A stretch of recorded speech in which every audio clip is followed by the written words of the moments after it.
Bismillah ar-Rahman ar-Rahim. Alhamdulillah. Alhamdulillahi Rabbil Alameen. Wassalatu wassalamu ala Sayyidil Ashafil Anbiya wal Mursaleen. Sayyidina Muhammadi wa ala alihi wa ashabihi ajma'een. Amma ba'd. Once again, I will commence today's session by taking the opportunity to thank the brothers and the sisters for organizing this event over the past few days. May Allah subhanahu wa ta'ala accept the efforts of all the brothers, all the sisters in their various ways, whether it was in terms of the catering of the food, whether in terms of the projection, the projectors, the videos, whatever it may be. And may Allah subhanahu wa ta'ala make it a source of sadaqah jariyah for every one of the brothers and sisters who helped out in organizing the event. I may have said this particular point before, that delivering the talk and the lecture is actually the most easiest part of all this. Some may think that delivering the talk and lecture is the difficult part. Actually, that is the most easiest part, because obviously preparing the lectures, it's not that difficult.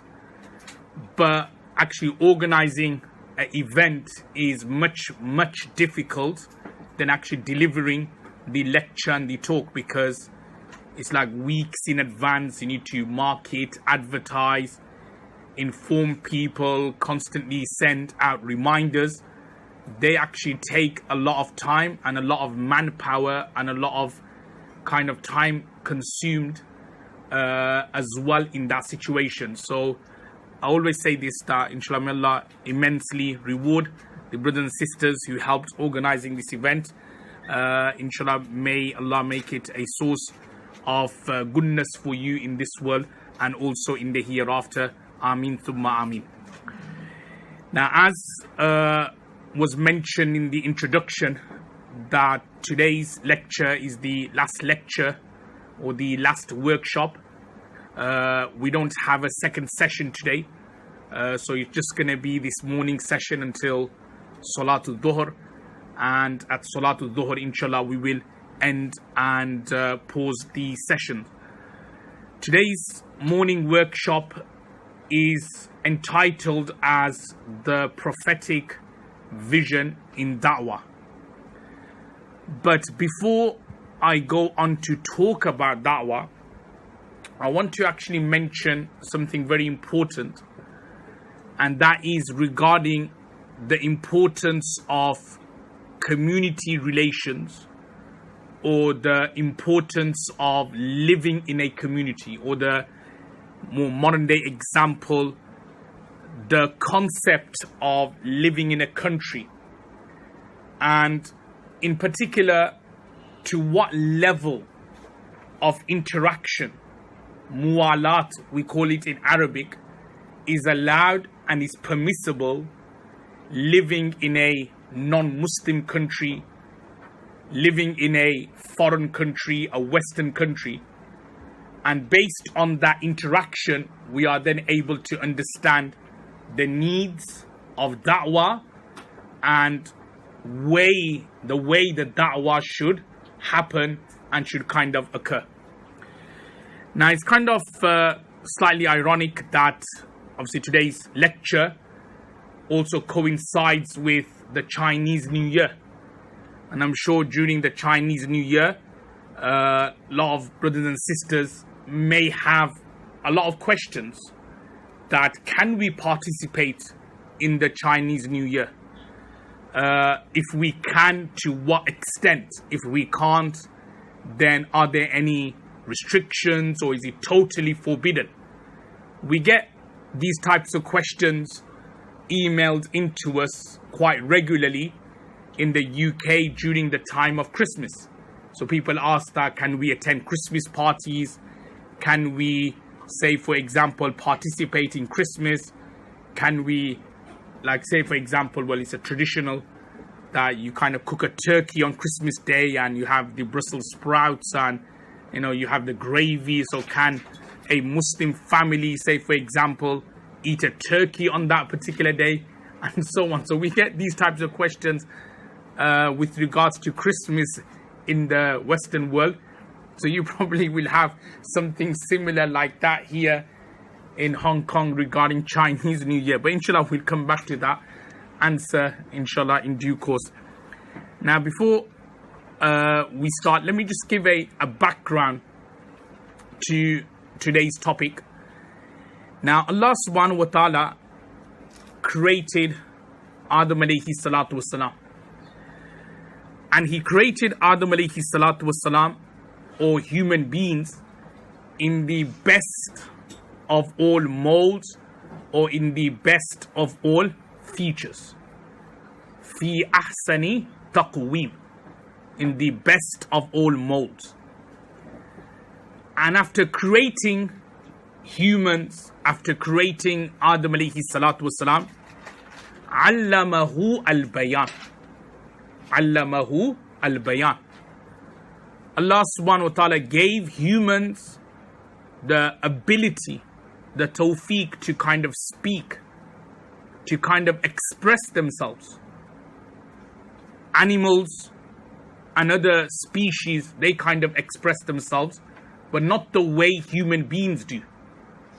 So Allah subhanahu wa ta'ala has given us the tawfiq to kind of express ourselves.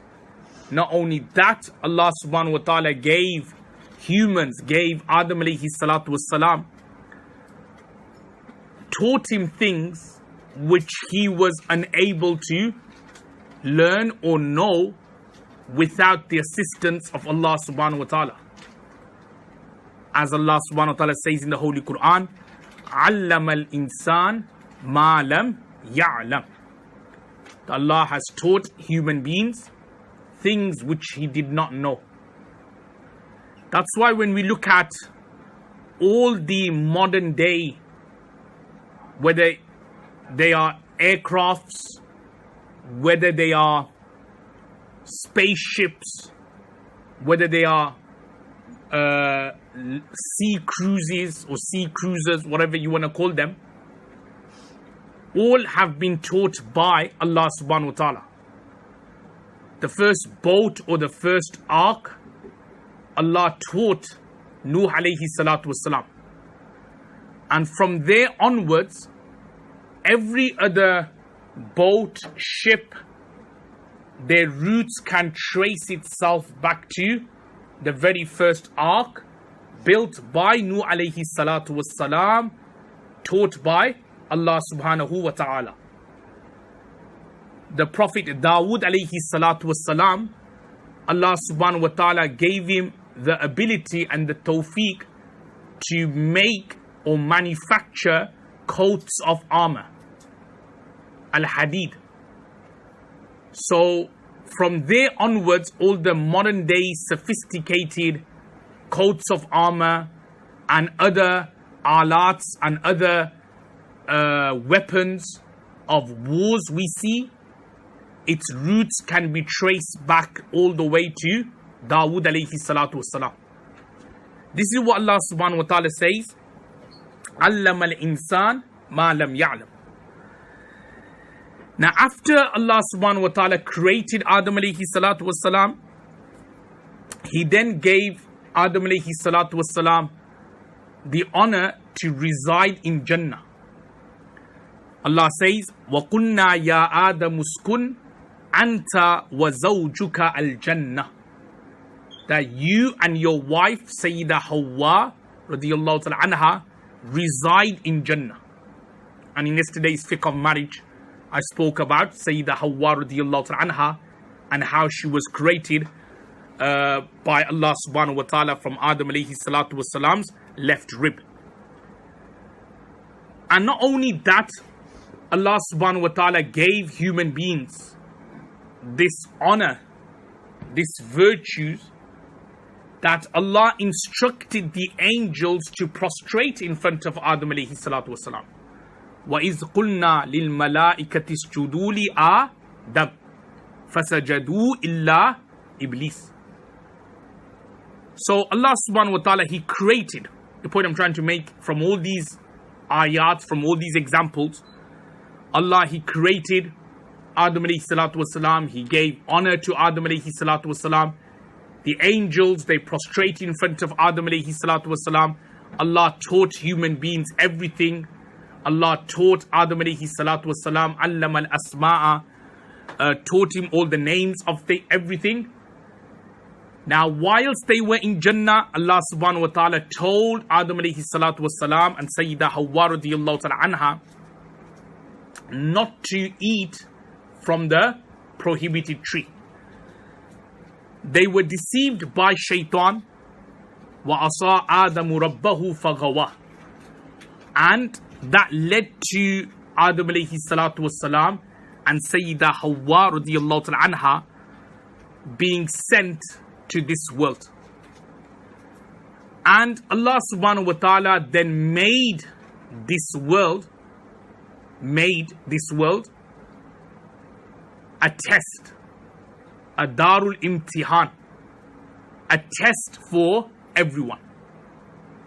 So this world which we live in is going to be a test. And when Adam alayhi salatu wasalam and Sayyidah Hawwa came to this world, initially there wasn't kufr and shirk. Kufr and shirk started from Sayyiduna Nuh alayhi salatu wasalam's time. And then from Sayyiduna Nuh alayhi salatu wasalam's time all the way until the day of judgment, kufr and shirk will remain. All the way up to, well, not exactly all the way until the day of judgment, but all the way up to Isa alayhi salatu wasalam's time, where after Isa alayhi salatu wasalam will kill the Dajjal, everyone will then become believers and the entire world will be in total peace and harmony. Now, the point I'm trying to make from all this history is to explain to everyone that Dawah is something which will remain all the way until the day of judgment. So it's not something which is a temporary thing. As long as kufr and shirk remains on the face of this world, da'wah will be necessary. Whenever Prophet ﷺ would send out an expedition, he will instruct the governor, or he will instruct the commander or the leader, one of the three. Firstly, invite them towards the kalima, towards the testimony that there is no God except Allah and Muhammad sallallahu alaihi wasallam is Allah's messenger. That's the first instruction. And if they refuse, then you invite them that you pay a tax known in Arabic as a jizya. And it's only when they refuse to hand over the tax and the jizya, then there may be the consequences of war. But always the first call would be giving them da'wah, calling them towards Allah and His Messenger Muhammad Mustafa sallallahu alaihi wasallam. So the point which we can derive from here, brothers and sisters, is that the concept of da'wah will remain all the way until the day of judgment. And this is why Allah subhanahu wa ta'ala, He didn't want anyone to kind of raise any excuses on the day of judgment and say, oh Allah, you did not send a Bashir, you did not send a Nazir, that you didn't send anyone to tell us that, this is haram or this is halal, or you didn't send anyone to tell us that this is the way of life and this is not the way of life. So because Allah subhanahu wa ta'ala does not want anyone to use excuses on the day of judgment, Allah subhanahu wa ta'ala has constantly, over the years and centuries, He has constantly sent prophets and messengers. from from Nuh alayhi salatu wasalam's time, as I already mentioned, that's when kufr and shirk started, all the way up to Rasulullah sallallahu alaihi wasallam's time.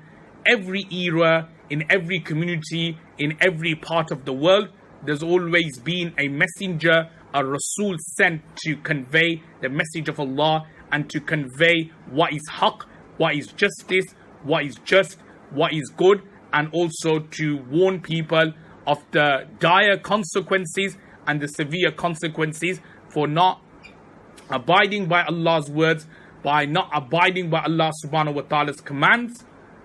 Allah constantly has sent these bashir, these prophets, these warners to go and convey this message.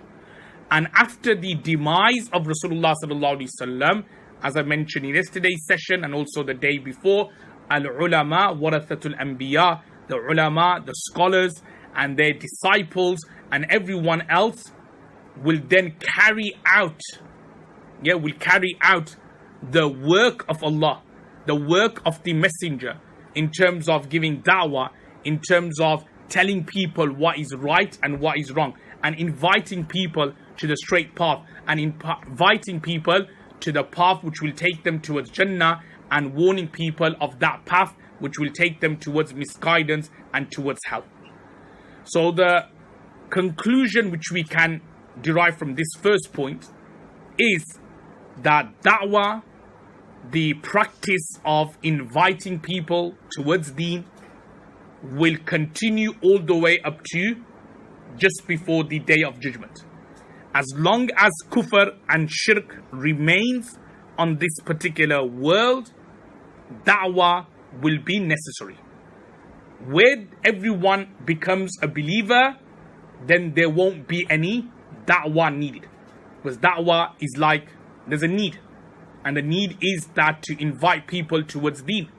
So when that need isn't necessary anymore, then in that situation, the need of da'wah would not be necessary. But as I already explained, there will always be kufr existing. There will always be shirk existing. Because of that reason, it is important that we constantly give da'wah to people. Now, moving along, obviously there's different categories of da'wah. I'll come back to that in a second. Now, moving along, as I already mentioned, that kufr and shirk will exist all the way until the Day of Judgment. Hence, da'wah will be necessary. But also at the same time, I want to mention this particular point as well. That for da'wah to exist, because that's the point I've been making, that da'wah is necessary. The meaning which we can then infer from here is that if da'wah is going to exist all the way until the Day of Judgment, it must mean that Muslims must be living or must surely be coexisting alongside non-believers and disbelievers in a community. In other words, where there's going to be da'wah, there will have to be non-Muslims. Because as I said, da'wah is going to stay all the way until the Day of Judgment. So the mafhum, i.e. the understanding which we can derive from here, is that Muslims, most cases, 9 out of 10 or 90% of the time, will then have to be living, or if not living, but will definitely be interacting with non-believers. Hence, in the Western world, or you don't even have to go to the Western world, even if you go to Indian subcontinent, even in some villages, you will find, yes, Muslim populated, but there will always be 1 or 2 families perhaps who are Hindus, who are Sikhs, where da'wah would have to be given to them. You go to certain parts of the world where, yes, there may be a Muslim majority, but there will still be those few percentages of non-Muslims. So the point I'm trying to make, everyone, is that if we are saying da'wah is necessary and it's a wajib all the way until the Day of Judgment, the understanding which we can derive from here is that we as Muslims are going to be interacting with non-believers in certain ways. Hence, there will be the need of da'wah.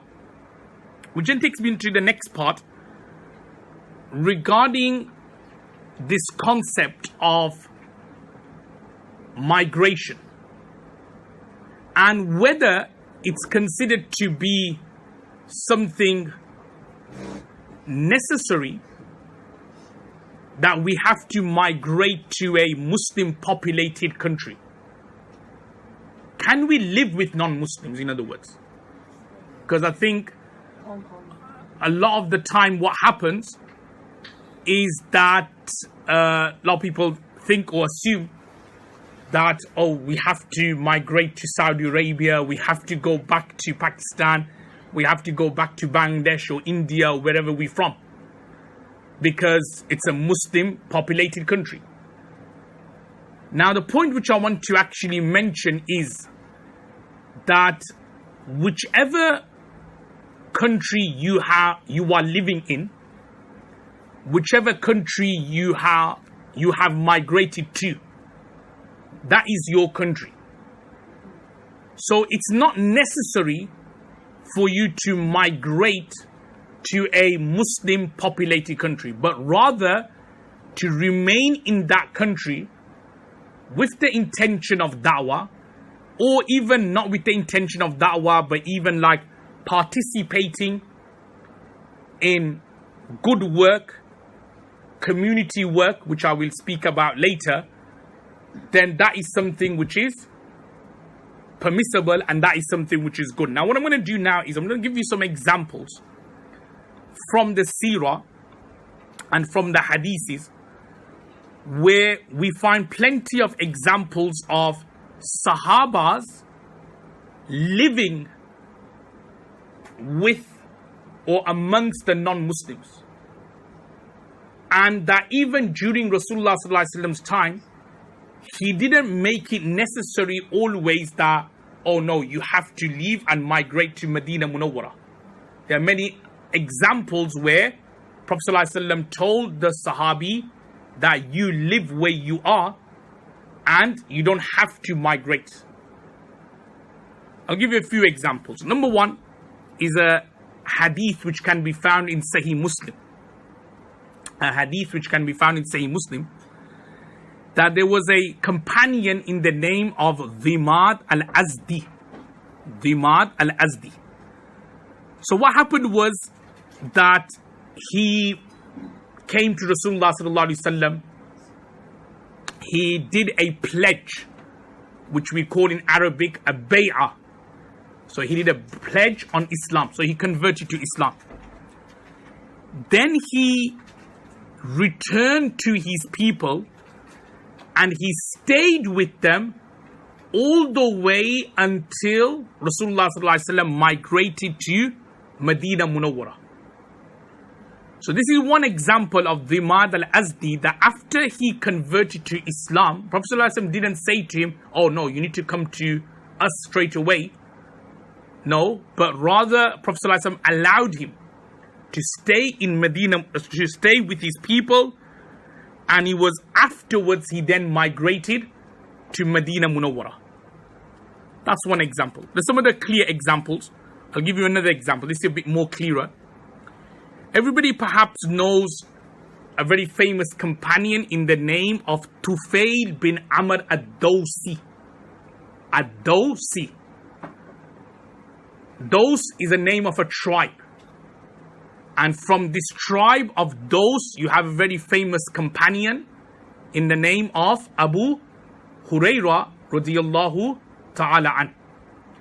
And Abu Hurairah radiyallahu ta'ala an is that Sahabi who has narrated many thousands of hadiths. You just have to open Sahih al-Bukhari, Sahih Muslim, Sunan Abu Dawud, Sunan Tirmidhi, and you always find an Abi Hurairah radiyallahu ta'ala an, Qala Rasulullah sallallahu alaihi wasallam. There's a reason why he memorized so many hadiths. A couple of reasons just for your own benefit. One reason, as he used to say, that whereas everybody else would be busy in their markets, Abu Hurairah radiallahu ta'ala anhu would always attach himself to Rasulullah sallallahu alaihi wasallam.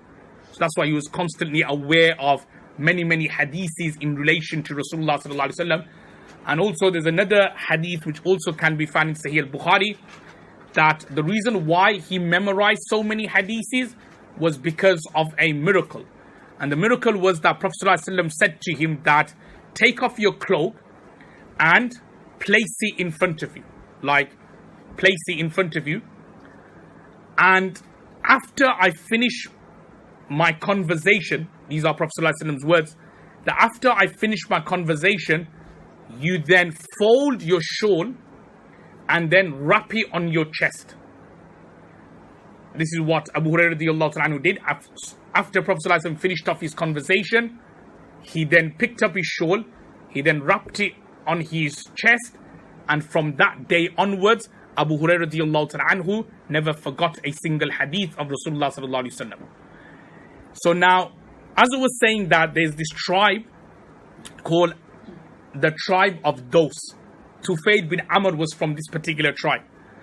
Now what happened was that he went to Prophet sallallahu alaihi wasallam, he accepted Islam. Then he went to his people.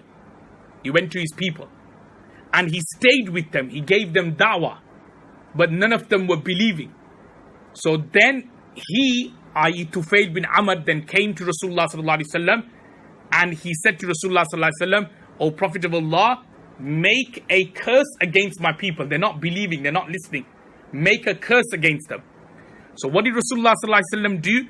He said, O Allah, Allahumma hdi dawsan wa'tini bihim. Allahumma hdi dawsan wa'tini bihim. Which means, O Allah, guide the people of Daws and bring them to me. Bring them to me. So then what happened was that Tufail bin Amr then went back to his people. He then gave da'wah, and then subhanallah, then they converted to Islam. And as I was saying, that Abu Hurairah radiallahu ta'ala anhu was from this particular tribe.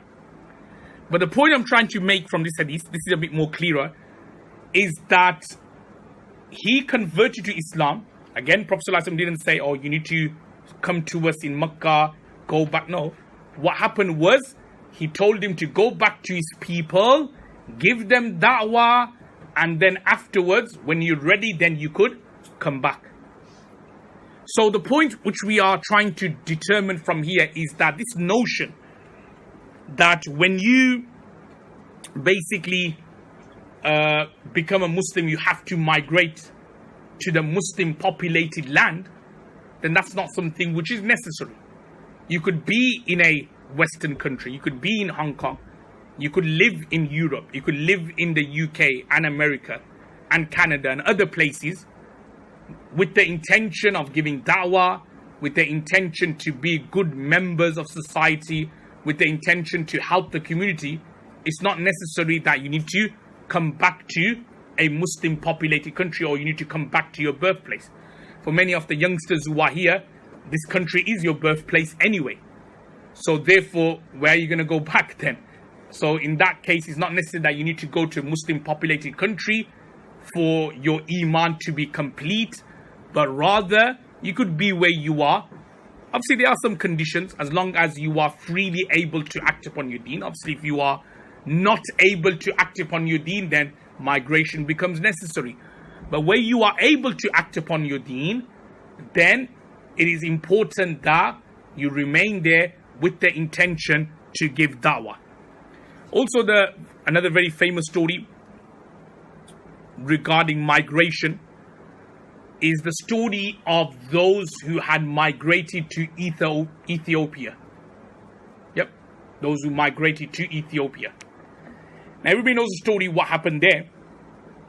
But the point I'm trying to make is that, because some may say, well, the first two examples I gave, the Sahabas, like in the case of Tufail bin Amr, they obviously went to Medina Munawwara.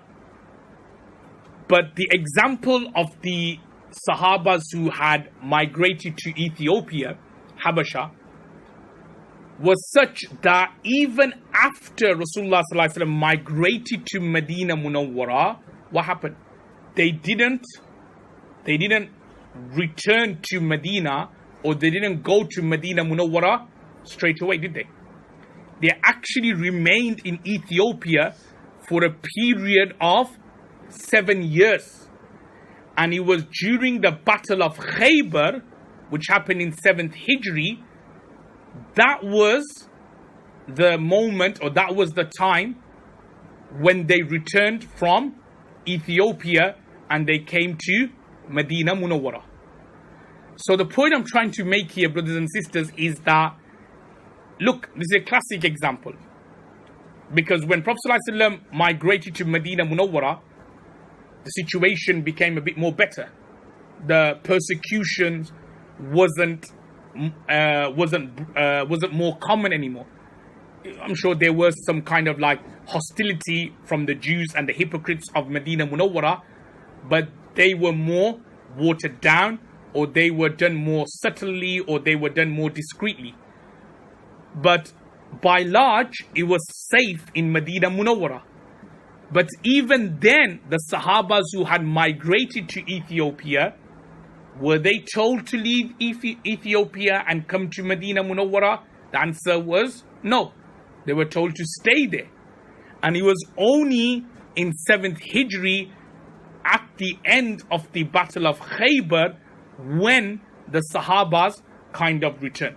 And there's something else I will actually say regarding this story, as mentioned in the hadith of Sahih al-Bukhari, that what we can also derive, that those who were living in Ethiopia, those Sahabas who were living there, they were not considered to be less in daraja, less in status and rank, compared to those Sahabas who were with Rasulullah sallallahu alaihi wasallam in Medina Munawwara. Because sometimes some of our Muslim brothers and sisters all over the world, sometimes people say, oh yeah, you're living in the UK and you're living in America, you know, you're not near the Haram, you're not near Masjid al-Nabawi sallallahu alaihi wasallam, you're not near Masjid al-Aqsa. That means there's a deficiency in your iman. Or let's take an example that you're not living, say, in Malaysia or in India, Pakistan, Bangladesh, where there's masjids on in every village. So that means there's a kind of like a reduction of your iman. No. But rather in the hadith of Sahih al-Bukhari, it says that the Sahabas who were living in Ethiopia, they were not considered to be less in rank to the Sahabas who were with Rasulullah sallallahu alaihi wasallam in Medina Munawwara. I'm just going to quote you the hadith, a very famous hadith. This is of Sahih al-Bukhari, in the chapter regarding wars and battles, where once Umar radiallahu ta'ala anhu entered the house of Sayyida Hafsa radiallahu ta'ala anha. Sayyida Hafsa is Umar radiallahu ta'ala anhu's daughter. So he entered her house, and with Sayyida Hafsa radiallahu ta'ala anha was a female Sahabi in the name of Asma bint Umays. There's two Asmas. One is Asma bint Abi Bakr radiallahu ta'ala anha. Then there's another Asma whose name was Asma bint Umays radiallahu ta'ala anha, who was the wife of Sayyiduna Ja'far radiallahu ta'ala an. But later, when Sayyiduna Ja'far radiallahu ta'ala anhu was martyred in the Battle of Muta, Sayyida Asma radiallahu ta'ala anha, Asma bint Umays, she then married Sayyiduna Abu Bakr radiallahu ta'ala anhu. So don't get confused between the two. So she was there in the same house as Sayyida Hafsa. When Umar radiallahu ta'ala anhu walked in, he says to Sayyida Hafsa that, who's this woman with you? So she says, Sayyida Hafsa says, oh, it's Asma bint Umays. So Umar radiallahu ta'ala anhu then says, Al-Habashiyatu hazihi. That, oh, is it that Asma who's from Habasha, who was from Ethiopia? Al-Bahriyatu hazihi. Is she the one who conducted the sea journey? Bahriya. And the reason why those who migrated to Ethiopia are also known as Bahriya, from the word Bahar means sea. The reason why is because to cross to cross the Arabian Peninsula to Ethiopia, if you look into the map, you have to cross that sea, don't you? The Gulf of Arabia, I think it is. So you have to cross that. So basically, they were also known as the Bahriya. So Umar radiallahu ta'ala anhu is saying that, oh, is she the one who traveled on the sea? So qalat Asma, Sayyidah Asma radiallahu ta'ala anha says yes. Now Umar radiallahu ta'ala anhu then says, oh, we are better than you. These are Umar radiallahu ta'ala anhu's words. He says to Sayyidah Asma, oh, we are more better than you. We've migrated to Medina Munawwara way before you. You know, you've come 7 years later. We were here from the very beginning, and we are more better than you. So Sayyidah Asma radiallahu anha became angry, and she said that, no, I am going to go to Rasulullah sallallahu alaihi wasallam now, and I'm going to complain to him regarding what you said. Everybody knows Umar radiallahu anhu was a very stern man. He's always like very strict, as I'm sure all of you know. So this is Sayyidah Asma talking back at Umar radiallahu anhu and saying that, you know, I don't like what you just said. You said that you are more better than us. I'm going to go to Rasulullah sallallahu alaihi wasallam and make a complaint about you. And when she went to Rasulullah sallallahu alaihi wasallam, she complained that this is what Umar radiallahu anhu said. And Prophet sallallahu alaihi wasallam said these words. He said, no. He said, Laysa bi ahaqqa bi minkum lahu wa li ashabihi hijratun wahida walakum antum ahla safina hijratan. In a nutshell, Prophet ﷺ said to Sayyidah Asma that no, you are those who migrated to Ethiopia, you are actually much better than those who migrated to Medina Munawwara. Why? Because those who migrated to Medina Munawwara, you only got the reward of one migration, one hijrah, which is from Mecca to Medina. Whereas those who migrated to Ethiopia, you're going to get the reward of 2 migration. One is Mecca to Ethiopia, and number 2 from Ethiopia back to Medina Munawwara. So what we, subhanAllah, can understand, the reason why I'm giving this point is those who migrated, okay, don't think that your level of Iman is weak. It isn't. Actually, from this hadith, and I firmly believe in this as well, your kind of work is actually more better than those who are living in Muslim populated countries. And I'm sure, and I think all of you know the reason why. Because in Muslim populated countries, whether it's Pakistan, India, Bangladesh, you know, alhamdulillah, the system's more or less there. You know, the institutions are there, the masajids are there, the madarises are there. The da'wah is being done to a certain extent. Perhaps techniques and standards may be questioned, okay, but the system, the nizam is there. In non-Muslim countries, there aren't any masjids, there aren't any madarises, there aren't any organizations and institutions. So the people who go there and they pioneer those things, they are, subhanAllah, seriously, you know, it's a great effort they make that you don't realize how much thawab and how much reward they get. You know, like, take an example of the UK. So, you know, obviously now we're like 3rd, 4th generation, and alhamdulillah, I'm sure you know about the UK. There's many masajid, many madarises, but the first Muslims to really migrate to the UK was in the 1950s. There was nothing there during that time. And the first institution which was made in the UK, where I studied from, was Darul in 1972, 1973. So they were the first ones. And then 40 years later, 50 years now actually, you have ulamas and scholars constantly graduating and giving da'wah to the local people. Now, the pioneers of the UK, of Britain, and of the Western world, subhanAllah, look at the amount of reward they're getting. Seriously, you know, it's like they're the ones who set everything up. So the point I'm trying to make here is to the brothers and sisters, even in Hong Kong as well, that you may be thinking, you know, let's go back to Pakistan, let's go back to Bangladesh, let's go to somewhere else.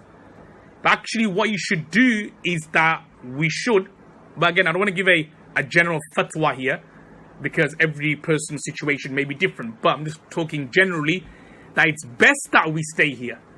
It's best that we stay and we kind of contribute firstly to the society, which I will talk about later, but also use this opportunity and platform to give da'wah. Yeah, and I'm sure all of you hear the news that sometimes we all talk about Muslim countries. You go to Muslim countries, it's not easy to give da'wah anymore. I know in certain places in Pakistan, Bangladesh, the ulamas constantly are getting sent to prison, locked up, hanged, sent to prison. It's very common. So this notion that let's go to Pakistan, Bangladesh and give da'wah is not always feasible. So we have a very beautiful and brilliant platform in the Western world to kind of give da'wah. We should try to use that opportunity to give the da'wah and not to like basically waste that opportunity, which I will again speak about later. And also at the same time, not to think that our level of iman, say for example, is less to people who who are from those countries. And I've noticed this a lot. Let me just add this particular point and as a side thing, that I've noticed this a lot with a lot of the brothers and sisters living in Western countries, whether in terms of their iman or in terms of their ilm, they always think, it's not true, they think that they are insignificant, that their ilm, their iman is insignificant or is less compared to people from the Muslim populated countries. So when they go to Pakistan, Bangladesh, they feel that, oh, my iman's weak. No, you shouldn't be. Actually, I believe your iman is more stronger in the Western world on the basis that obviously you're on this path of da'wah, ilm, and obviously doing good deeds. Obviously, if you are doing bad, then obviously you can't say that. But if you are on this path, actually, your iman is much, much stronger, because that means you have a beautiful quality which Rasulullah sallallahu alaihi wasallam and all the Sahabas had, and that is this fikr, this concern to kind of convey the message, and you have this worry about your neighbors and about your community members and about everybody else in that country or city, that you want them to be on the haqq, you want them to be on the straight path, and you constantly have that concern which constantly makes you become a more better individual and constantly drives you to succeed in what you're doing. Like the brothers and sisters who have attended today's lecture and also over the past few days as well, it must be that kind of drive, isn't it, inside you, that Sheikh's talking about marriage today, let's go and listen to him so I could become a more better Muslim or a Muslimah. Or he spoke about social media today he's talking about da'wah. It's these kind of things which kind of like what spurs and drives you on. So the point I want to make, everyone, is that let's not think that our iman is actually weaker compared to people who live in Muslim populated countries, but rather our iman is actually very, very strong, because we constantly have that passion to succeed, we have that passion to convey the message, we have the passion to learn about our deen. Our iman is actually very strong in that particular aspect. Now, then that takes me on to the next part. Now, obviously, we spoke about da'wah, its importance. I've also mentioned that if da'wah is a wajib and an obligation, then we must be living with non-Muslims. And then I gave some examples of Sahabas living with non-Muslims with the intention of da'wah. Now, before we go on to the nitty-gritty regarding da'wah itself, the point which I want to mention here is a question which I started today's lecture with, and that is interaction. The level of interaction we can have with non-Muslims. I posed that question earlier regarding Chinese New Year, Christmas, Easter, Valentine's, all these things. So to what level of interaction is correct and is permissible? Now the scholars have mentioned the scholars have mentioned that interaction with non-Muslims is considered to be allowed if two conditions are found.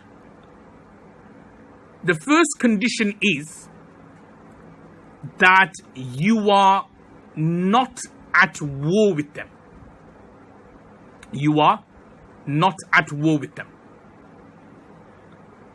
So in other words, if you are at war with them, then to have connections, interactions, helping them, assisting them will not be allowed. That's why Allah subhanahu wa ta'ala says in the Holy Quran, many examples of it, إِنَّمَا يَنْهَاكُمُ اللَّهُ عَنِ الَّذِينَ قَاتَلُوكُمْ فِي الدِّينِ. قَاتَلُوكُمْ فِي الدِّينِ. Those who are waging war with you in deen, وَأَخْرَجُوكُمْ مِنْ دِيَارِكُمْ. And they have expelled you from your homes. So those non-Muslims who you are directly at war with, then yes, any kind of interaction, connections, these things would not be allowed, would not be correct.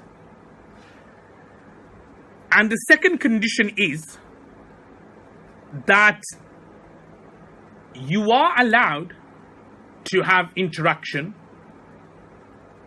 but second condition is on the basis that it can't be against the Muslims. It can't be against the Muslims. So in other words, you can't help non-believers against the Muslims. As Rasulullah sallallahu alaihi wasallam mentioned in a hadith, Al-Muslimu akhul Muslim. So you can't do it against the Muslims. So for argument's sake, sometimes it happens where you may have Muslims spying against fellow Muslims and reporting to the authorities. And this, by the way, is very common in the Western countries. I'm sure you know that. So they kind of spy on certain Muslims. Like, for example, it could be if the Imam is a well-known lecturer. So there may be one or two Muslims, but they're spying against the Imam. So anything controversial he says is kind of recorded and then given to the relevant authorities. And there have been many what we call stings, or many kind of like such things happen in the UK over the past decade or two, and also in the Western world in particular. So things like that would not be allowed, where you're helping non-Muslims against the Muslims. But besides these two conditions, to help Muslims, to help, well, not to help, but to have connection or interaction with non-Muslims would be allowed. So as long as you're not at war with them, and number two, you're not doing things where the Muslims are going to get affected, then to assist them, to help them, or I'll give you some examples, then all these things would be allowed and will be correct as well. You could even interact or participate with non-Muslims to kind of repel other non-Muslims as well. You could actually participate with non-Muslims to repel other non-Muslims. So for argument's sake, this is some things happening in Palestine or in other parts of the Muslim world. And obviously it's being carried out by Israelis or whoever. So as Muslims here living in Hong Kong or living in the UK, we could get in contact with the local council, the parliament, the local ministers, who most of the time will be non-Muslims. And you could petition, and you could be able to demonstrate, do a march, whatever it may be, with their help and with their assistance. Why? To kind of block or to kind of uplift a zulm which is happening to Muslims in another part of the world. That's why when we have these kind of Palestinian marches or anti-Israeli marches, I'm sure you've seen the videos and pictures of it. They're not always Muslims, by the way. Yeah, they're not always Muslims. You have a lot of non-Muslims who go on those marches as well. So this is a good example where Muslims can work with non-Muslims if it's done with the intention to kind of repel another non-Muslim from committing zulm on fellow other Muslims. I'll give you an example. Like if you look at when Prophet ﷺ migrated to Medina Munawwara. So what was the first thing he did? He initiated a truce, didn't he? A sulh with the Jews of Medina Munawwara. Why? Why was that done? To kind of repel the danger of the mushrikeens of Makkah. And even when we look at how the conquest of Makkah happened, how did the conquest of Makkah happen? It's mentioned in the books of Sirah that there were two, like you had the Muslims and they were allies with the Banu Khuza'ah. You had the Muslims and they were in an agreement with the Banu Khuza'ah. And the Quraysh were in agreement with the Banu Bakr. And Banu Khuza'ah were a non-Muslim tribe. But Prophet ﷺ had an agreement with them, a truce with them. So what then happened was that when the Banu Bakr then attacked the Banu Khuza'ah, that then led to the conquest of Makkah. And also for the things I'm mentioning there from examples from Sirah and these things, but I think it's important that we look at the Sirah, and it goes back to what I've been saying over the past 2 days.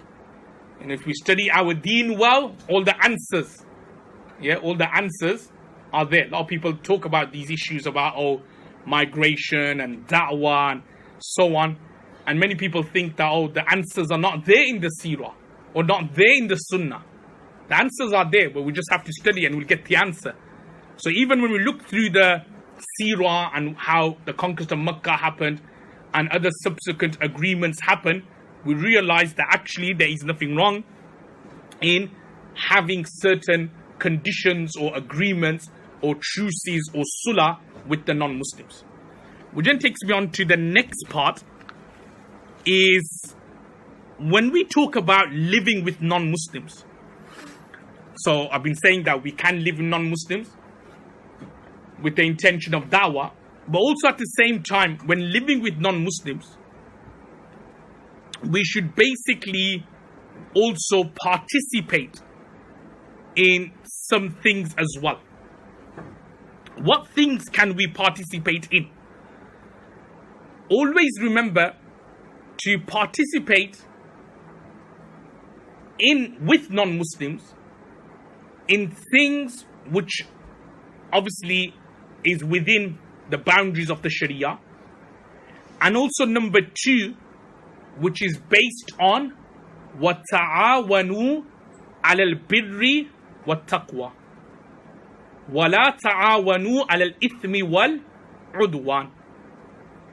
In other words, participating and assisting each other in good and in taqwa, but not assisting when it comes to sins and in transgression. Now I'm sure there's many community initiatives which are going on here in Hong Kong, started by non-Muslims. And we constantly get this type of question like, as Muslims, can we participate? The answer is, of course, if the condition is the initiation or that particular project, if it's something good, then you should definitely help and assist. Yes, if that project the non-Muslims have started is based on zulm and udwan and ithm means sins, udwan means transgression, then we don't participate. But besides that, any other community projects which is beneficial for Muslims and even for non-Muslims alike, we should definitely support and we should definitely get involved in. There may be certain projects, wallah, I'm not sure how everything works here in Hong Kong, but there may be certain projects, say, regarding cancer. Now, helping, say, a cancer research fund or something like that, raising money for them, then that's something good. Why? Because the research will benefit not only non-Muslims, it will benefit Muslims as well. Or things regarding like certain crimes which may be happening, and to kind of participate with non-Muslims to ward off crime or other nuisance or other kind of antisocial behavior from your own community, then there's nothing wrong with that. In the UK, we have something called the Neighborhood Watch. Yeah, Neighborhood Watch, where it's just like people within that neighborhood, in that community, Muslims, non-Muslims, they kind of like talk about certain antisocial behavior, like sometimes certain youngsters who perhaps have taken drugs or have drank alcohol and they acting a bit rowdy and a bit kind of, say for example, abusive. Then, you have neighborhood watch schemes. They kind of watch over these types of antisocial behavior. They look at, say for example, crimes which are happening, road crimes, road traffic, accidents, so on. These are good initiatives for Muslims to kind of join and participate in. Yes, if they are telling you to join and participate in things which are, say for example, not going to be of any assistance, but rather it's going to lead towards zulm and oppression, then you're not allowed to participate in that.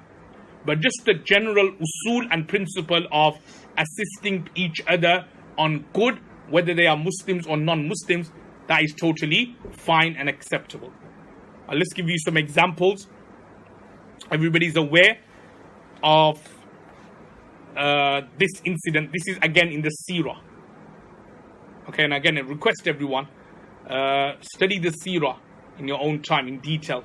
A lot of the answers, especially community related things, can be found in the Seerah. So everybody may have been aware of this incident which happened before migration to Medina Munawwara. It's known as Hilful Fudul. Known as Hilful Fudul. Now, Hilful Fudul is actually an agreement which the tribes, the tribes of Makkah, this is before prophethood.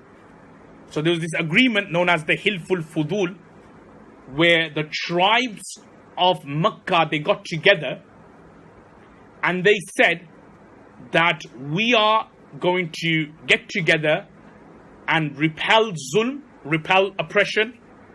We are going to help the needy. We are going to be hospitable. We are going to do other good things, like basic things regarding community cohesion. And it goes on to explain, the point I'm trying to make here, everyone, is that what happened was Prophet ﷺ, he participated in this Hilfe Fudul. He actually participated in that. So the point I'm trying to make is that these kinds of schemes, where it's got to do with community cohesion with non-Muslims, with mushrikeens, whoever they are, we should kind of participate in. We shouldn't basically kind of be against that, but rather we should kind of help and assist as much as we can in that situation. So whether, as I said, it's things which are pro-Palestinian, whether it's certain other examples where you think by getting a non-Muslim counselor involved to kind of help you in that will benefit you, that would be accepted. Or there's certain crimes which are happening in your community and you feel that by getting non-Muslims involved will also kind of alleviate these crimes, then that would be correct and that would be allowed as well. So this is one example of Prophet ﷺ during his time, known as Hilful Fudul. He basically participated in such agreements amongst the tribes of the mushrikeen to kind of administer justice and fairness over oppression and over zulm. This is what Prophet ﷺ did. Some of the examples we can give of the need to kind of help and work with each other. Again, this is also a hadith of Sahih al-Bukhari. Everybody is aware of this example. It's a parable Prophet ﷺ gave of a ship, of a boat which had two decks, an upper deck and a lower deck. I think everybody's aware of the hadith. Very famous hadith. So if you remember, the people in the upper deck, they weren't allowing people from the lower deck to get water from the upper deck. So what did the people of the lower deck say? They said, okay, if you're going to stop us, we are going to make a hole inside the lower deck and we'll get plenty of water. So the hadith says that if the people of the upper deck did not stop the people of the lower deck, what would have happened? Everyone would have drowned. Everyone would have been destroyed. Everyone would have been destroyed. And the point I'm using this particular hadith is, do you know, like children being here for the past few days, and alhamdulillah, in terms of crime and so on, it's mashallah very good. Yeah, from what the brothers have told me, I'm sure there is crime, but it's not as, say, too much as it is, say, in the Western world, in the UK, in big cities like Birmingham, London, where there's constant gang crimes, knife crimes, and, you know, shootings going on. But just to give you, just to explain to you that a lot of the time in such cities where there's a lot of crimes which are happening, you get the people, they just like be amongst themselves. They'll say that, oh, let's not get involved. Let's just like do our own thing. Let's not get involved with these people. So we leave the bad people to the side and we'll just basically be by ourselves. No. The thing is that if we don't help or participate in Dawah or whatever it is, then do you know these crimes which are happening will also eventually directly or if not indirectly will kind of affect us as well. Yes, at this moment in time, these gang crimes are not affecting you. But it could be the case, but may Allah forbid, 2 years down the line, 5 years down the line, the next gang crime could be affecting your own family. It could be your brother, it could be your sister, it could be your wife, it could be your husband, it could be your son, it could be your daughter. So it's important that when it comes to helping on the just and on the good and on taqwa and piety and against sins, we kind of like participate. Otherwise, if we don't, then what will happen is that indirectly or if not directly, we are going to get affected by it. So first, the thing to mention here is that obviously participating with with the local people, with the local community in good deeds and in good stuff is something which is acceptable shar'an. There's nothing wrong with that. Which then takes me on to another point, is regarding, say for example, the country we live in. Is there anything wrong in, say for example, loving the country you are living in? You get a lot of people, they are very, very patriotic. So they kind of like love living in Hong Kong and UK and they're very patriotic. So is there anything wrong with that, being patriotic regarding your country you live in? Now the answer is that it all depends on the level of your love. If the love for your country or your watan is more than love for deen, love for Allah, love for Rasulullah sallallahu alaihi wasallam, love for Allah's command, love for Rasulullah sallallahu alaihi wasallam's command, then that is incorrect. But just having that love, moderate love for the city or the country you live in terms of you wanting the city or the country you live in to be peaceful, to be based on adl and justice. Doesn't necessarily have to be the entire city need to convert to Islam, but just having that city or country administrating adl and justice, and everybody living together calmly and peacefully, then just having love itself for a watan or a city, then there is nothing wrong with that. Actually, there's a hadith in Tirmidhi, if you remember, what did Prophet ﷺ say regarding Makkah Mukarramah? He said the following words when he was being made to leave. These are Prophet ﷺ's words regarding Makkah.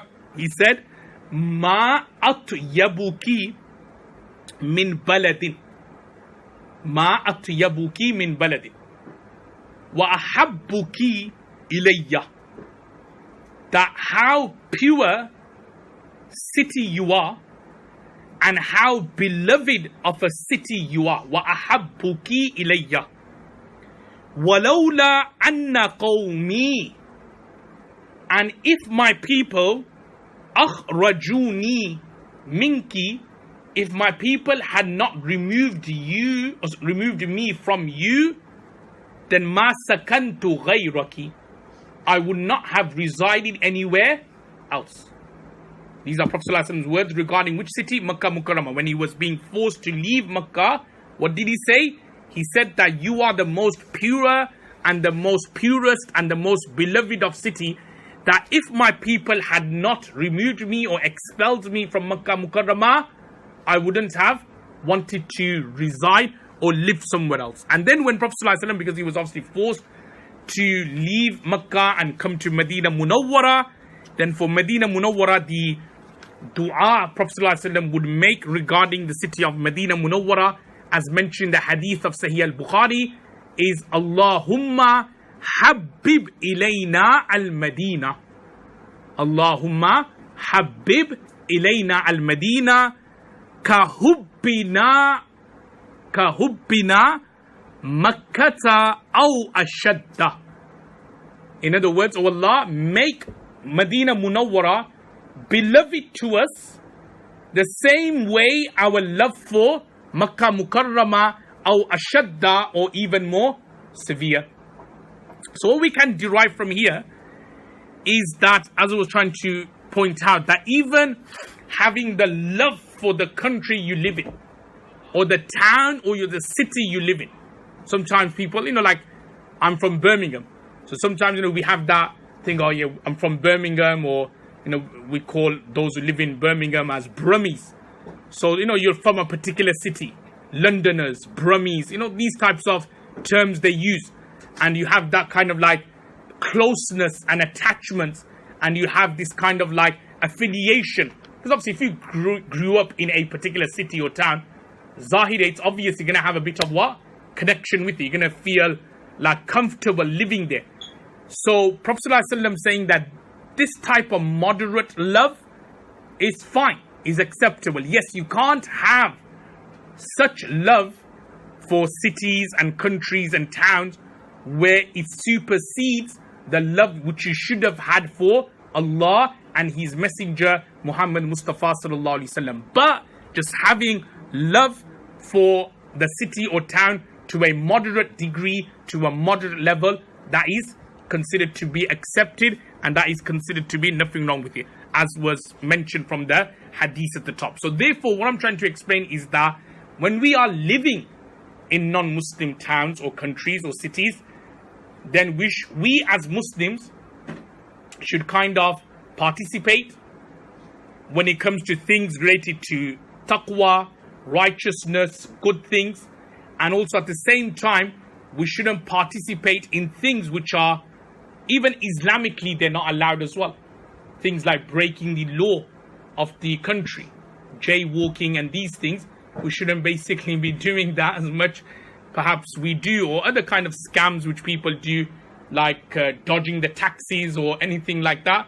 So that is not allowed, and that is something which we should kind of refrain from as much as we can. Now, obviously, the reason why I'm mentioning all these points about living in countries and participating and so on, okay, because obviously I've kind of spoken about a lot of topics already over the past hour. Started with Dawah, then I went into countries.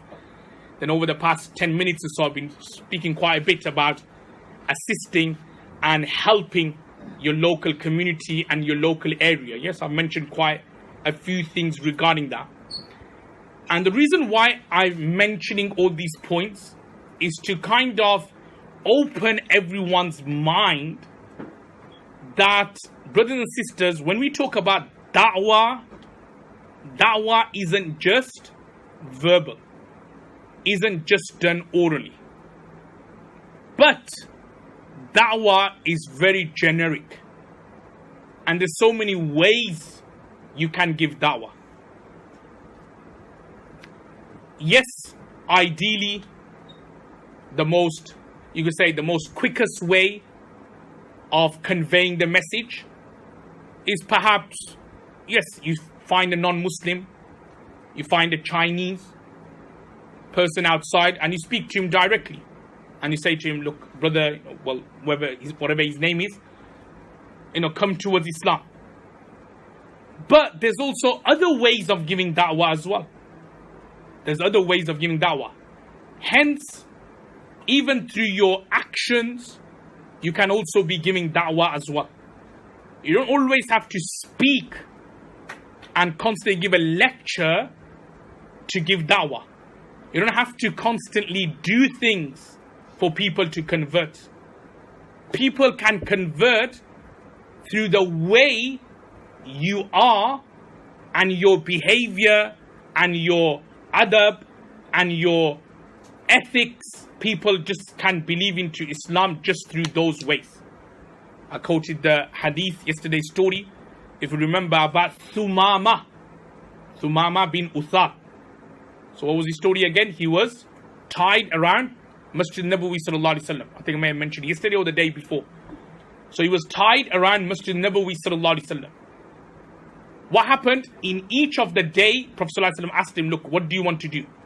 And Thumama's response was, O Prophet of Allah, O Muhammad sallallahu alaihi wasallam, that if you want to kill me, then remember you are going to be giving a large amount of blood money. And if you want to release me in exchange for a ransom, then I could provide you of that. And the third option was, if you want to release me without anything, then that is also acceptable as well.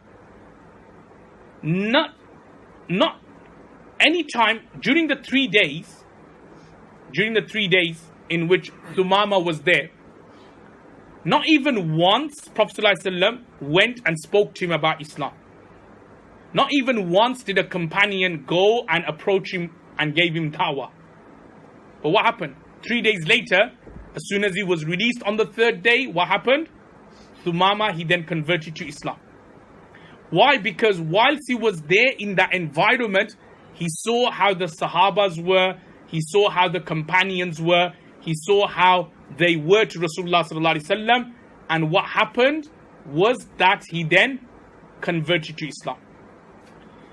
The point of me using this story to tell all the brothers and sisters here is that it's not always through word and speeches and lectures and theory that people convert. And we really need to get out of this mentality of that.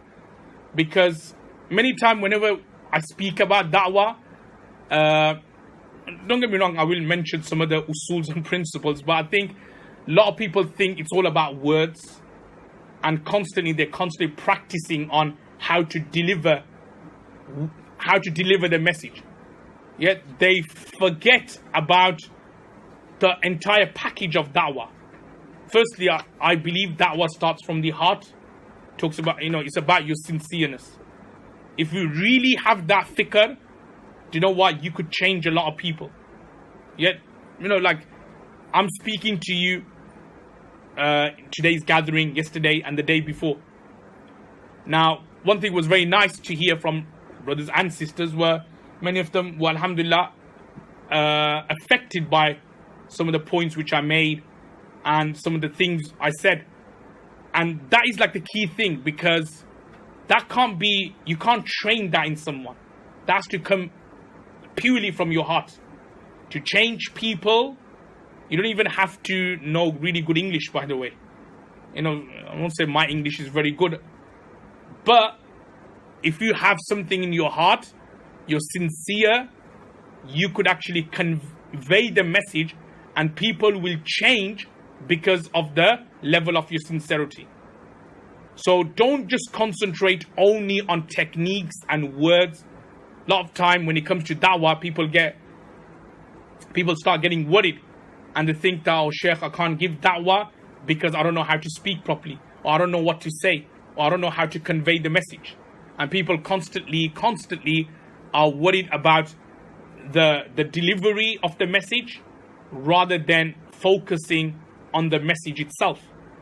So what I want to say to everybody is that da'wah, first and foremost, there's various techniques of it.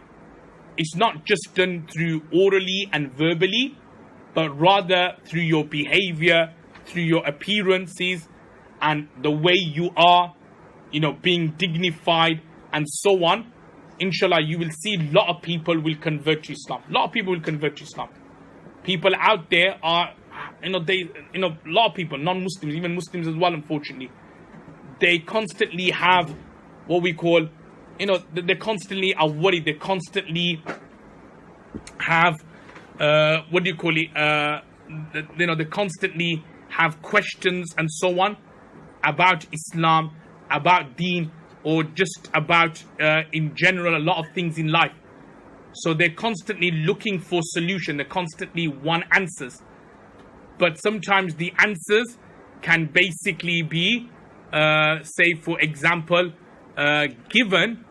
How would it be given? Through our behavior and through the way we are.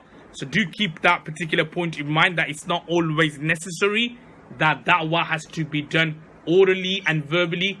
Through behavior, through appearances, da'wah can also be conducted very, very well as well. Now, what I want to do for the next part of today's lecture is just mention a few things about da'wah, just mainly like principles, certain things which I'm sure all of you are aware of anyway. So I just want to say a few things. I think certain things I've kind of mentioned already. So just to encourage everyone, more so those who are perhaps on the path of da'wah, to kind of continue with this path. But at the same time, as I mentioned, that there's so many other ways to give the da'wah, and that firstly begins through your own self, through your own conduct, through your own appearance. Now, I already mentioned about intentions. So intentions are very important when it comes to giving da'wah. Along with intention, I want to add on another point.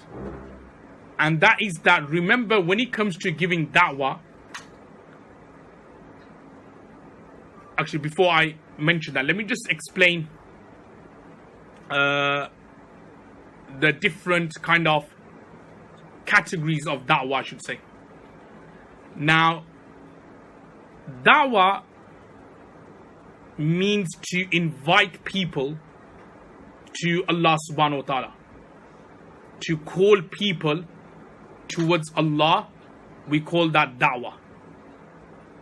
And it's important that we kind of understand, because I know many a time people have began to kind of differentiate between the two, and what they've started doing is da'wah. They start assuming that this has got to do with calling towards Allah, i.e. only for non-Muslims, and if you want to call Muslims to Allah, it's not da'wah, it's islah. It's such an incorrect definition. Da'wah actually means calling people towards Allah. Yeah, many Muslims are out there, they need a call towards Allah as well. Many Muslims are totally off track, so they need inspiration towards Allah. Everybody needs a call towards Allah. Sometimes you may be on track, but you may spiritually be wavering a bit here and there. So you need a call towards Allah. So this notion, and I've heard this from a lot of people, unfortunately, I don't know where this notion comes from, is that, this called Dawah. There's no differentiation. Yeah, you call people towards Islam, you call people towards Deen, you can call people who are Muslims towards Deen as well. The key thing about Da'wah is يَأْمُرُونَ بِالْمَعْرُوفِ وَيَنْحَوْنَ عَنِ الْمُنْكَرِ, that you're telling people to do good and you're prohibiting people from the evil. Yes, Islam is the highest level of calling people towards good and refraining from evil. So that will be like telling non-Muslims or even Muslims alike that, look, you're wavering from your beliefs, come towards Islam, come towards Deen. So the point I'm trying to make is that don't think that Da'wah is only specific for non-Muslims. It's important that we also give Da'wah to Muslims as well. And what I want to say to all the brothers and sisters here is that there needs to be a balance between the two. Right? So what I mean by that is the focus shouldn't always be Da'wah, Da'wah, Da'wah to non-Muslims, and then we forget our own Muslims. There's that there's this kind of saying or a fact, which perhaps may be true as well, that Islam is the fastest growing religion. But I'm not sure whether but I won't be surprised. Many people are also leaving Islam as well. That a lot of people in the UK are leaving Islam as well. Atheism is a very big issue in the UK. A lot of Muslims, and you just have to go on to websites and Billah, they have xmuslims.com, those kind of websites. They have xmuslims.com. They even have the websites of apostates, have their own website, and on the website they have their own vlogs on YouTube where they quite clearly tell why they left Islam. So what people fail to realize is that we give so much da'wah, mashallah, and I'm sure a lot of people are converting, don't get me wrong, but we sometimes forget about the people who are Muslims. They also leaving through the back door as well. So we're getting a lot of people coming through the front door, but through the back door or an exit door, a lot of people are also leaving there as well. And I just thought I'll just mention this story. I think everybody knows it's the reason which led to Surah Abasa wa Tawalla being revealed. Everybody knows the story that in this particular surah, Rasulullah sallallahu alaihi wasallam was being criticized by Allah subhanahu wa ta'ala. Do you know the reason why? The reason why was that Prophet sallallahu alaihi wasallam, he was in a gathering with the chiefs of the Quraysh, and he was giving them da'wah, when the blind Sahabi in the name of Abdullah bin Maktoum radiyallahu ta'ala an, he came. Obviously he's blind, he didn't see what was happening, so he kept on saying to Rasulullah sallallahu alaihi wasallam, teach me, teach me. So Prophet sallallahu alaihi wasallam turned his face away and he kept on continuing with the da'wah. So this ayah and this surah was revealed, and Rasulullah sallallahu alaihi wasallam is being told that, look, you shouldn't have turned your face away from Abdullah bin Maktoum radiyallahu ta'ala an. Now the scholars, the ulamas, they derive from this particular surah, and this is the point which I want to make everyone, is that Muslims, those who are Muslims, them listening to you is yaqini. Yaqini meaning that it's certain. Whereas those who are non-Muslims, them listening or them accepting is mawkufi. Mawkufi means it's all dependent. It's like 50-50. Yeah. Look, if we were to go outside now and we were to target non-Muslims, or brother, sister, or can I speak to you about Islam? Out of courtesy, they may listen to you. But what would the percentage be of them taking that forward? Them converting? 50%, 60%, only Allah knows best. But at least with a Muslim, what happens is that because he's a believer, you know that whatever you say, it should kind of register. So if we tell him about Islam, when you tell him about Deen, okay, don't get me wrong, there'll be cases where that Muslim may not even want to listen to you. But the likelihood of him kind of accepting some of the points will be more compared to a non-Muslim accepting some of the points. Because as Muslims, we sometimes need reminders in our lives. So the point I'm trying to make is that there's more chances of a Muslim listening and accepting to many of the points compared to what non-Muslims. So what I say to all the brothers and sisters, first and foremost, is look, I'm not saying to give up da'wah. No, what I'm saying is that there needs to be a balance. Give da'wah, but also at the same time, give da'wah to Muslims alike as well. So it shouldn't be that, yes, you're converting people, but then many Muslims are also leaving Islam via the back door. No, we convert people, inshallah, but also at the same time, the Muslims who are present, who are here, we kind of give them advice, we give them nasiha. And subhanAllah, obviously, like the setup you have here is something good because you have workshop for Muslims, and I'm sure you also have street da'wah or da'wah continuing with non-Muslims as well. So as long as you have those two together, so inshallah you're doing something for the non-Muslim and for the wider community, and also at the same time you're kind of supporting your fellow Muslims, then inshallah you will see that will be very, very good as well. So what I want to say to everyone, under this first topic about what is da'wah, and I explained that da'wah incorporates calling Muslims and non-Muslims towards the words of Allah. I also mentioned about intention is very, very important when it comes to giving da'wah, making sure that da'wah is only for the sake of Allah subhanahu wa ta'ala. And at the same time, this is also very, very important as well, that when it comes to calling people towards Deen, towards Islam, whether Muslims or non-Muslims alike, the call needs to be to the Deen, to the religion, and it should not be towards the individual. It should not be towards the individual. Because what normally happens is that many a time, people, they give da'wah to the individuals and not to the truth. They give da'wah to individuals and not to the truth. So in other words, da'wah is given to the leaders, to the imams, to the shuyukhs, that, oh, you need to listen to him, you need to abide him, you need to follow him, or he's our amir, he's our leader. And then we forget to give da'wah to regarding Allah subhanahu wa ta'ala. A lot of people make this fundamental mistake. They either will give da'wah to their sect, but not towards Allah, not towards Rasulullah sallallahu alaihi wasallam. So if they are, say for example, Dawbandis, Barelwis, Jamaat Islamis, whatever the groups are, the da'wah, unfortunately, some cases are given to them. Like in other words, yes, become a Dawbandi, become a Barelwi, become this, become that. But da'wah isn't actually given to the truth.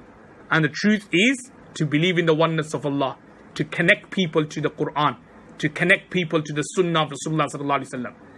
So what I want to say to everyone is that da'wah should be given to the truth and not to individuals and not to sects. Also at the same time, when it comes to giving da'wah, and this is very, very important, as I mentioned over the past couple of days, ilm is very, very important. Right? Without ilm, without knowledge, don't start giving da'wah.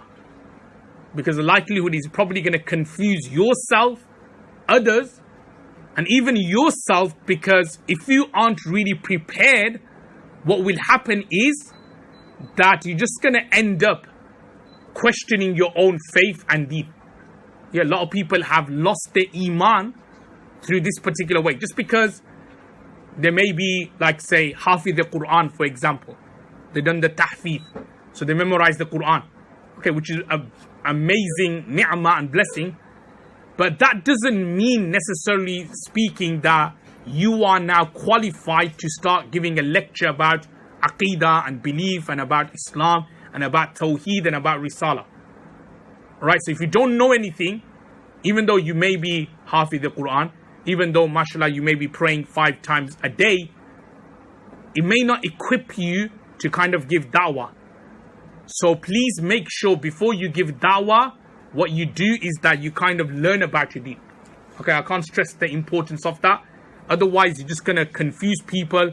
You'll probably deviate yourself, others. As Prophet ﷺ has mentioned, one of the signs of Day of Judgment will be what? فَأَفْتَوْا بِغَيْرِ عِلْمٍ, that they will give fatwas without knowledge. فَضَلُّوا وَأَضَلُّوا, they themselves are deviated and they will make others deviated and they will make others go astray as well.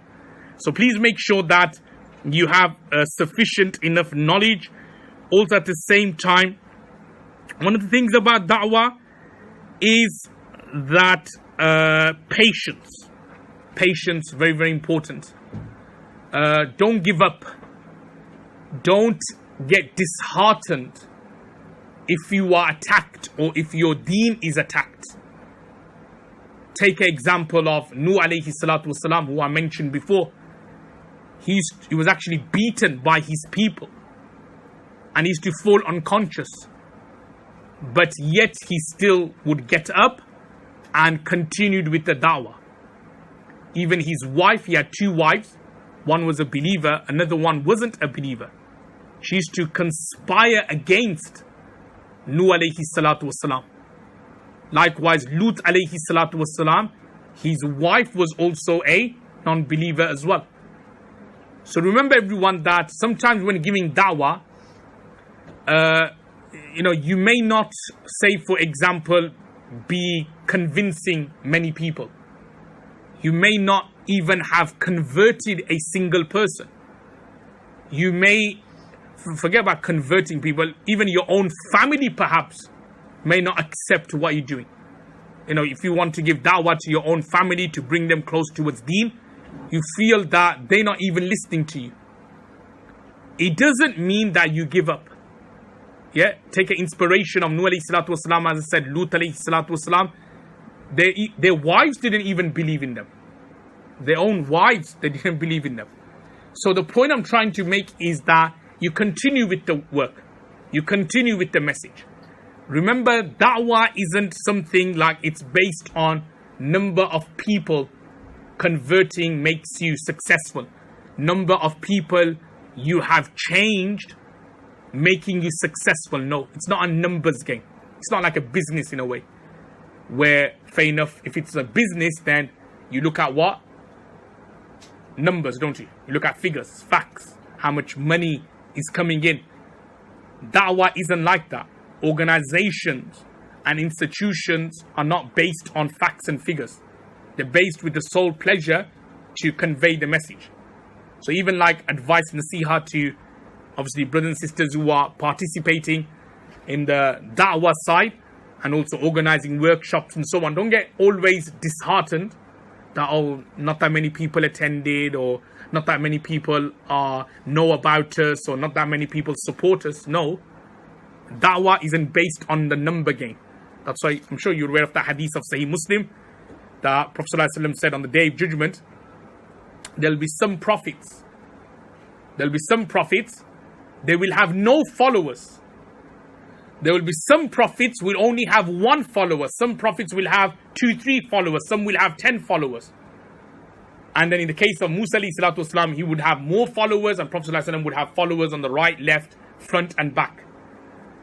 Now the prophet who was a prophet but had no followers, are we going to say that that prophet didn't convey the message? Obviously, of course he did. But he had no followers. Does that mean, na'udhu billah, that prophet wasn't successful? No, he was successful. Because the focus when it comes to da'wah is about conveying the message, and it's not about the numbers. Okay, and this is very important, as I said, for volunteers, people who are in this field, whether you da'wah to Muslims or to non-Muslims, is don't worry too much about the facts and figures. This is one of the things which really, this is my personal pet hate. Because we always constantly, obviously we always in the UK and also across the world, we have a lot of dialogue with a lot of organizations. And, sometimes there's some organization which really, as I said, this is my pet hate. They always talk about numbers and figures. Oh, over the past year, we've had this many number of people who converted. They always talked about figures.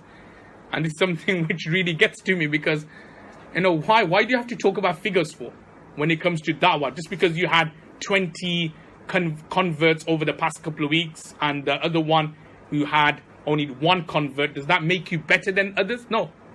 It's not all about numbers. Remember Sayyidina Ali radiallahu ta'ala an, when Prophet ﷺ gave him the flag to conquer the forts of Khaybar. What was Rasulullah ﷺ's words to Sayyidina Ali radiallahu ta'ala an? He said to Sayyidina Ali radiallahu ta'ala an that لِأَيْ يَهْدِيَ اللَّهُ لَكَ رَجُلًا وَاحِدًا خَيْرٌ مِّنْ هُمُرِ النَّعَمِ, أو كما قال عليه الصلاة والسلام, which means that if Allah subhanahu wa ta'ala through you can guide one person, that is much better than red camels.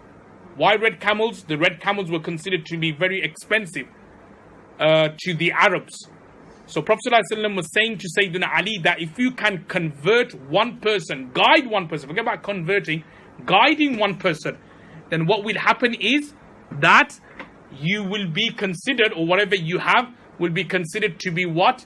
Much better than red camels. So even from that hadith as well, what we can derive is the importance of guiding people to the straight path, towards deen, or even if they were already on deen, to the straight path. That is much, much important than talking about the numbers. So please do keep that in mind, inshallah. It's about always bringing people to the truth, making sure people are guided, and not always constantly thinking about numbers and so on. Inshallah, may Allah give us all istiqamat on this field of da'wah. Also at the same time, remember, brothers and sisters, da'wah is like an art in a way. Da'wah is an art. So brothers and sisters who are on this path of da'wah, whether to Muslims or to non-Muslims, remember, you have to practice it. You have to practice it to kind of, perfect it in a way. The reason why is that it's mentioned in a hadith of Sunan Abu Dawood. Rasulullah sallallahu alaihi wasallam has said that whoever learns how to do archery,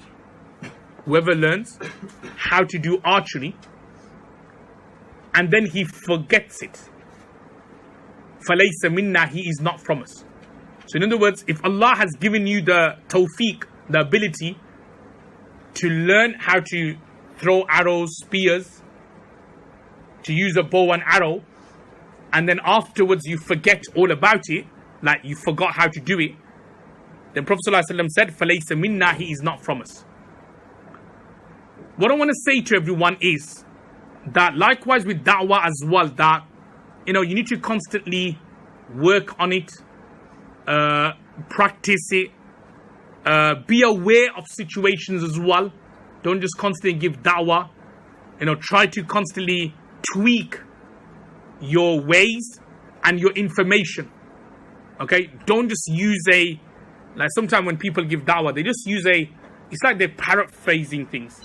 They just like use information which they may have heard from speakers on YouTube, and they try to and they go to a person and they kind of like say all that like a parrot fashion. They'll say all that, everything, like from top to bottom. Even some of the references, chapter 2, verse 188. Well, to that non-Muslim, what does chapter 2 and verse 188 mean? We sometimes do, like part of our institution, we do some Bible studies as well. Sometimes, these things like Matthew and John and Luke said, well, for a Muslim, I don't know what does that mean. Yeah, well, slowly getting to know what it means. But can you see, like, if a Christian was to come and he was to say John and Luke and all these guys were saying this on this particular Bible, old version, I'll probably be confused. So sometimes people, they just don't know how to, you need to look at the situation. You can't just go and start quoting references from Quran to that non-Muslim chapter 2 verse 180. Well, he's probably thinking, what on earth does that mean? Can't start quoting Sahih al-Bukhari. Why is Sahih al-Bukhari? So you need to like look at the situation. Don't just like copy people from YouTube, or they give da'wah in that way, or it'll work here in Hong Kong. Look at the situation. You know, obviously many of the brothers and sisters, you know, you speak different languages. English may not be your first language, even if it is. Sometimes certain brothers and sisters who on YouTube, they give da'wah according to certain slang words they may use, but it works in that part of the world, but it may not work here, even though you speak English. But you know, there's certain slang words every community has, every country has, which makes appropriately makes sense in that part of the world, but definitely won't make sense here in Hong Kong or in other parts of the world. So the point I'm trying to make is that assess the situation and give da'wah accordingly. Don't just like basically copy a particular way and just keep on, you know, repeating word after word, sentence after sentence. Don't do it like that. And also at the same time, as I said before, that there's no harm in saying that you don't know the answer to something, right? Obviously, it's good that you go there prepared. But if, say, for example, that person really catches you out by asking a question which perhaps, you know, you don't know the answer to, even for alim scholars as well, you know, it's not like we profess to say that we know everything. No, there's so much things to learn indeed. Even though I may be a mufti, but I'll say there's so much things to learn which I don't even know.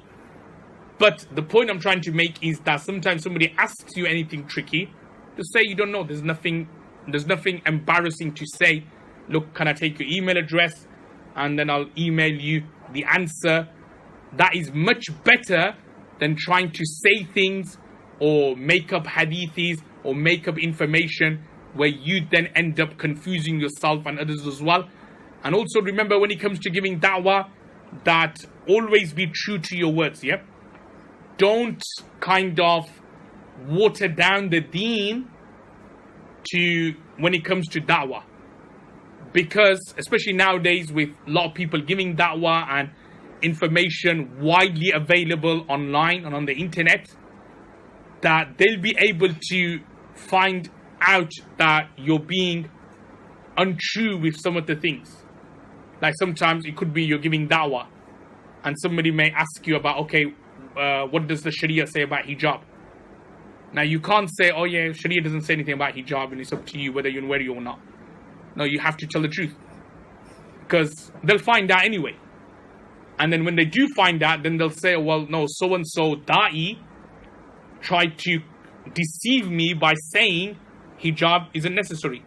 And then they'll take you to be fake. They'll take you to be someone not true to his words, and someone false, and someone like an imposter. So therefore, you'll end up being like looked down upon. So please make sure that whenever we give da'wah, we be true to our words. If they ask, okay, how many times we have to pray? We can't say, oh yeah, just pray once. No, you have to say you have to pray 5 times, right? You can't water down things. If they're asking about fasting, you have to say, well, it is compulsory once in a year for 30 days, for 29 days to fast, to go to give zakat 2.5%, to go for hajj once in a lifetime. You can't just basically water down some of the beliefs and some of the practices. Why? Just because you want to coincide or synchronize yourself to the wider public. So always when it comes to da'wah, please make sure that you're always true to your words, inshallah. So these are a few points to mention. As I said, just to wrap up what I said today. So I began firstly by talking about the importance of, about this ruling that it's not necessary that you have to migrate to a Muslim country.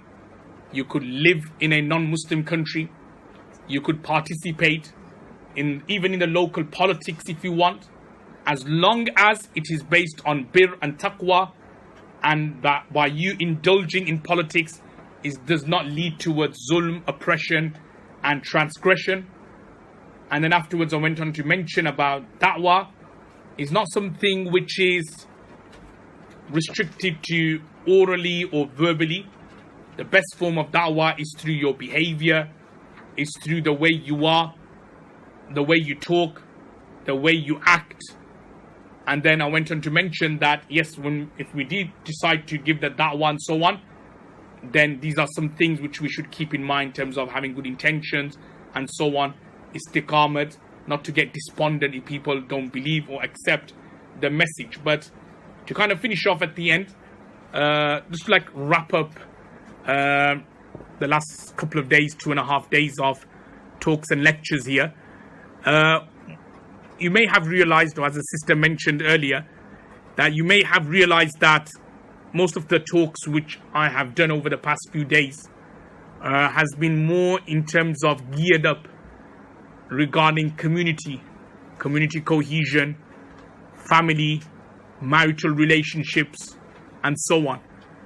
As I said before, I think what is very, very important is we should be positive members of our society. It's by being positive members of our society that we will see Islam, Deen, and even ourselves as an individual, we will kind of prosper. So as the brothers and sisters I mentioned earlier, the importance of helping your community. Now, you could help in various ways, but the reason why it's important to kind of do it under umbrella of an institution or an organization is that they have a set way of doing it. Yes, we could basically go out there and help people individually on an ad hoc basis, but our effect won't be as much. But when we do it under a organization umbrella, then there's so many ways we can help, whether it's through helping Muslims, non-Muslims, organizing events, giving out da'wah, as Brother Javed mentioned the other day, whether it's like blankets to the poor and to the needy during the winter, during the cold. So all this comes under community work. All right, there's so many ways we can help our local community. All right, it's not just through lectures, it's not just through da'wah. Even like these schemes you have of helping the needy, the homeless, the poor, food bank drives, and other things like that. I'm sure many people out there, Muslims and non-Muslims, don't have enough food. So even like raising some money and then utilizing that money to buy some basic food for the people who are not so lucky and fortunate as us, that is, we helping the community. That is we doing something positive back to our community. And this all comes under, as I said, helping our community. Wa ta'awanu birri wa taqwa. We don't have to be a politician to help our community. We could do it in various ways as well. So inshallah, I think what we should all make the intention of, again, you don't have to make the intention or do it straight away, just like things for you to ponder. I'll say number one is helping your local institution, your organization, through the various kind of like schemes and initiatives they have, whether it's of da'wah, whether it's of helping the poor and the needy. And also at the same time, which I already spoke about over the past couple of days, I think I mentioned a bit more detail on the Tuesday session about the importance of ilm. Learn about your deen. As I said about our institution, there's a brochures, I think, at the back. Like we offer online classes as well. So it's not like, oh, Sheikh, how can we travel to the UK and learn about deen and so on. No, alhamdulillah, you could still be in your household as long as you got decent internet connection and Wi-Fi. That's fine. You can learn about your deen, not just like, say for example, basic information about how to pray and tafsir and hadith, even learning Arabic to kind of master the Quran and hadith. Look, over the past few days I've spoke about a lot of things, and I'm sure you've noticed that a lot of the things which I've said, I haven't actually just said it out of my own will. I've always backed it up with the Quran and hadith. That's why you've noticed a lot of the examples I've given, I've used hadith to back it up. And the reason why I do that, I do it purposely to kind of make everyone aware that the answers are all there in the hadith and Quran. Answers I'm not giving myself. Yes, I may have different interpretation, but you may have different interpretation as well. But the answers are there in the Quran and hadith. You just need to study the Quran and study the hadith well, and you'll find the answers to all problems. whether it's community relations, whether it's antisocial behavior, whether it's like problems, spiritual, personal, marital, family, whatever it is. The entire solutions, answers are there in the Quran, in the Hadith. It's about us learning the Arabic. It's about learning the Quran, learning the Hadith, and then implementing it to others as well. So again, there's so many things we can do. We can help ourselves and the wider community, inshallah. So do have a look at some of the brochures, and also at the same time, as the sisters and brothers mentioned, do try to participate in your local organization through the various da'wah schemes, inshallah. May Allah subhanahu wa ta'ala give us all tawfiq and inshallah istiqamah to act upon what has been said. Once again, I'd like to take this opportunity to thank all the brothers, Brother Javed and everyone, for giving me the opportunity to inshallah sit in front of you and say a few words about Allah and His Messenger sallallahu alaihi wasallam. I hope that everybody enjoyed the last couple of days of lectures, inshallah. And again, changes, people will change. I know people will change. If our heart is soft and we are genuine and sincere, we will change. But it just takes time for people. Some may change straight away. Some may change in a week. Some may change in a year. Some may change in 20, 30 years time. But as long as we manage to kind of like get people to change and make them have a more positive impact in their community and society, then inshallah me coming here will be worthwhile. As I'm quoting the hadith of Sayyidina Ali radiyallahu ta'ala an, that if we could just guide one person, that is better. So as long as me coming here, just one person changes just their perception of life and just change